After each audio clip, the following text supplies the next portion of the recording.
Even though this is the 2022 KTM Enduro bike, I'm gonna give you at least 7 reasons why this bike is better than the bikes that KTM is building right now. It'd be easier to take this bike and make it unbelievable than you could take a 2025 or 2026 KTM and make it unbelievable. Here's the thing, we think that newer is always better, and we think that these companies are always progressing, but KTM doesn't always make their bikes better. Sometimes they just make them different, and sometimes that different is not as good as what they had in the past.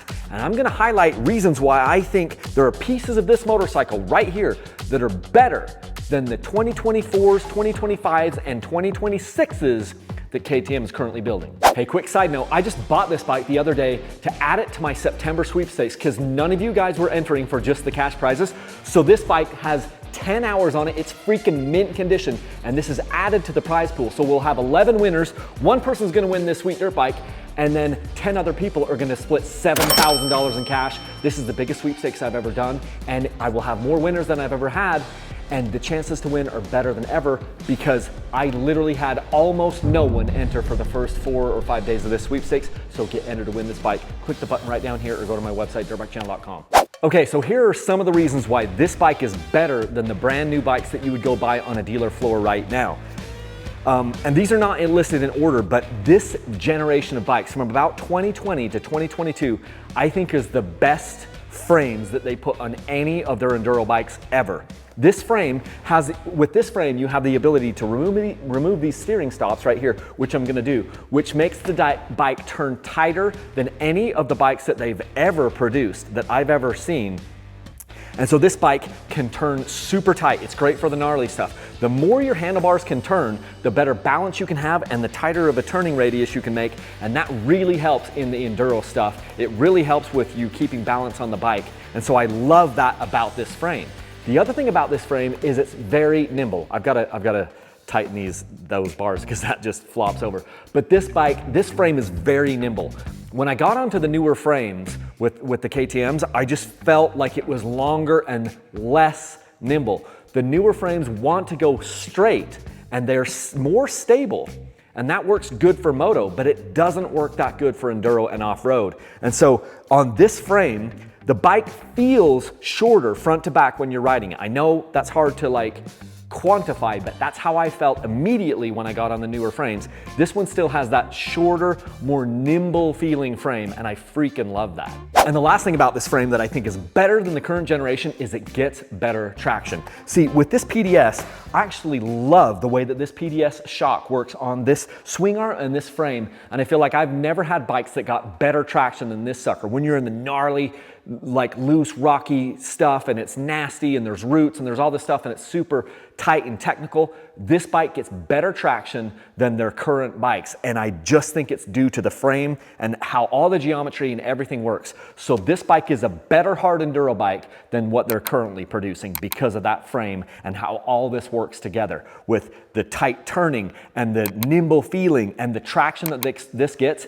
It's straight up better than KTM's newer frames. Second reason why I love this bike, and it's potentially better than the newer bikes. This is the TPI motor. It's the transfer port injection motor. They moved over to the TBI motors, but with just a little bit of a mod, the air screw mod on this thing, I can make these bikes scream, and some of them scream no matter what.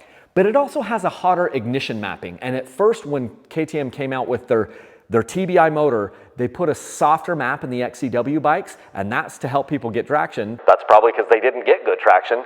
But this bike has a hotter mapping, and a lot of people prefer the hotter mapping of these TPI bikes. So you don't have to buy anything aftermarket. This will be a fire-breathing dragon right out of the bat. And because I'm gonna put the air screw mod on this thing, you're gonna be able to adjust the idle independent of the air bypass screw, and it's gonna idle really great and run really great, and it's gonna have that hotter ignition mapping.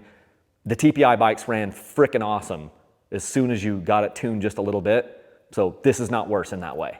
This is gonna be sweet. Another reason I like this bike better than newer ones, I just have thought the styling on this generation of bikes was better, and a lot of it has to do with these radiator shrouds. See, on the new bikes, they put this radiator shroud so it goes way out further and it's just more pointy, and it's longer and it's bigger, and I prefer this style of radiator shroud significantly more than the newer radiator shrouds that they have. This is less plastic, it's more compact, and I just think it's better looking. I always have. I never liked the newer generation plastics, and this one is freaking sweet. And the styling on this bike is on point. I love that it's all orange. Pretty sweet. Another reason this bike is potentially better than the newer bikes is it still has the backup kickstart option. So a lot of people really hated when they took the backup kickstart option completely off the bikes. I think that they did that to save on weight and complexity. So you could still buy the backup Kickstarter kit for this thing, and I know a lot of the hard enduro race teams did that when they were still running these motors, and so you could put a backup start on this one, whereas your brand new 24, 25, 26 KTM, it won't have that. So that's, you know, a win here. The next thing I want to highlight is you can use all the fuel in this fuel tank because of the way this petcock design works. You've got the actual fuel drain right down here at the lowest part of the tank. In the newer generation bikes, they put it up inside here in this like kind of area where fuel has to kind of like splash up into it. And so guys would get down to where you just had the fuel that was here in the bottom of the tank, and the bikes would run out of fuel and they would stop. And then you'd have to like literally tip the bike over. You'd have to like, if it wasn't splashing around, you'd literally have to like lower the bike down, tip it over, and get the fuel that was down in here to splash up into this area up here where the fuel was actually picking it up. So in many ways, this is a better design. So they changed that so that this thing can't get knocked off. But you can upgrade these things with like billet aluminum things, and not that many people were knocking this off. And I think it's more people that have trouble with their bike not having the range that they want with the newer design than the people that had knocking these things off. So this bike has a better range and easier to like use all of the fuel in the tank than the newer bikes because of the way this petcock is designed.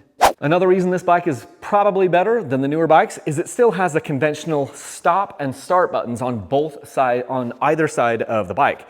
So this one has a start button over here, and it's got the kill button over here. Notice how this bike started amazing? Because they almost all do. So start switch, conventional on this side, and stop switch over here. On the newer bikes, they combined it both onto one switch, and it freaking sucks. It's hard to do. And so I much prefer the separate start and stop kill switches that is on this bike than the newer ones. Another thing that's probably better about this bike is it has a conventional radiator cap right here that is so much easier to do. Did you notice how I just took that off? I didn't need any special tools. I did that with my hand here on camera, and I had never taken that radiator cap off before. I defy you to do that with just your hand on the newer KTMs. The newer radiator caps are such a pain in the A to take off that people have designed these types of tools to stick down on it and be able to take that off. So this is a Nihilo Designs radiator cap tool on the newer KTMs.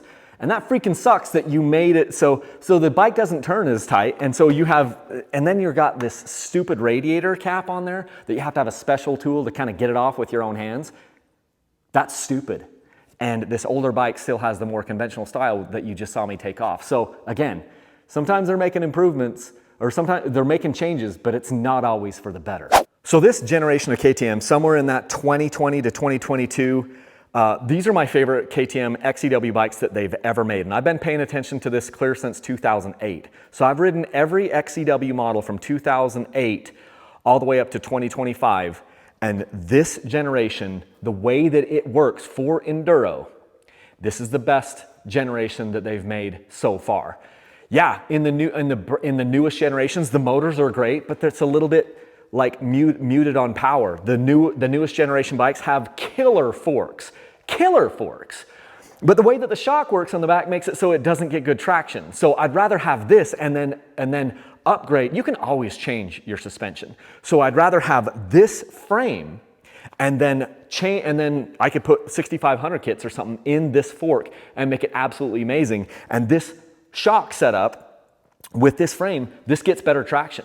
And so if I was building the ultimate bike, I would take this frame, this chassis right here, with that shock and the way that all this works, and then I would put a little bit of money into my forks, and I'd put the air screw mod on this bike, and the bike would run absolutely killer. It'd be easier to take this older bike and do a few upgrades on it to make it the ultimate kind of hard enduro bike. It'd be easier to take this bike and make it unbelievable than you could take a 2024 or 2025 or 2026 KTM and make it unbelievable, because it will never, those new bikes will never turn as tight as this one. And from what I've seen, you can't get them to get as good a traction as this, you know? So about the only thing that they're straight up better on, those newer bikes, is the forks. And I will say the forks are better on the 2024s and 2025 KTM Enduro bikes. But that's the only thing that's straight up better. Yeah, I do love the TBI motors, but it's not straight up better than the TPIs. It just doesn't require as much tuning. So anyway, I'm gonna be giving this bike away. If you're still watching this video, thank you so much. What happened was, for the first 4 days of the sweepstakes, I noticed I had I was only offering cash prizes. We were doing $7,000 in cash, split between 10 people. And I noticed that I was getting like around 5% of the amount of uptake on it. And I'm like, bro, I've been doing this since 2017, these giveaways. This will literally, I won't even make enough money to even pay that cash pot. And I didn't even order any product like in advance. I'm doing all these pre-orders on the website. And I'm like, dude, this is gonna literally be an epic fail. So I got looking at the legality and stuff, and I'm like, look, you can add prizes to a sweepstakes. You can't take any prizes away. You can add prizes to it. So I just bumped onto KSL, found this mint condition 2022 KTM 250X EW, and it's got 10 hours on it. It is as clean as they come. Bought it from a really cool dude. I actually didn't get to meet him. He was at work, and I'm like, bro, I need to get this bike super fast. So his mom actually met me at his house, and while the dude was at work. You know who you are. And so I didn't get to meet him, but he'd cleaned up the bike. I took it and did a little photo shoot on it as I was literally driving it back over the mountain to kind of get this stuff out. And then what I'm gonna do to the bike is I'm gonna put the air screw mod on the bike for sure, just to make sure it runs great for everybody. I'll tighten everything up. I'm gonna put different grips on it and put some bar ends on it and some things like that. We might do a rear disc guard. I'm just gonna clean everything up and make it super, super awesome. And then this bike will be a great bike for somebody to win in the sweepstakes. So we'll have the bike as the bonus prize, and then 10 other people are gonna split that $7,000 in cash. So it's a huge outlay of cash for me, but I just realized you guys don't want cash. What you want is a dirt bike. And this sucker is freaking sweet. And I've just given you a bunch of reasons why I think this bike, it's got many reasons why this bike is a better platform to build off of than what the 24s and 25s have been, in my opinion. So anyway, this is what I got for you guys, and I hope you enjoy this content. I'm trying hard to make sure that we can continue to do this, but I need your help. So if you want to buy something off my website, that's great, because I have better margins on the shirts and stuff that I have over there. But a lot of that's going to be pre-order, so just be patient with me. Or you can use my links to Rocky Mountain ATV and buy anything they sell, okay? And that's money that you would spend anyway. You're buying parts, you're buying gear, you're buying tires, you're buying tools, whatever you need to do. You can't beat the prices and selection at Rocky Mountain ATV. And if you use my affiliate link, it doesn't cost you anything. And you might win this bike, or the $2,000 in cash, or the $1,000 in cash, or the 8 other people that are gonna win 500 bucks. So there's a bunch of cash outlay that I put into this. Please don't make me regret it. So anyway, I love you guys. I love this community. I love dirt bikes. Let me say that again. I love this community. And if you're still watching this video this deep into it, good hell, I owe you. And you're probably, I don't want to get too much, but you're probably the reason why this even still works at all. So thank you so much from the bottom of my heart. Let's do September with a bang. If you're watching this on September 5th, I'm giving two times entries, but you have a better chance to win on this one than you've had on any, because there's almost no one in this sweepstakes so far. So, and I'll have 11 winners. Please don't make me regret it. Thanks so much, and until next time, leave a single track.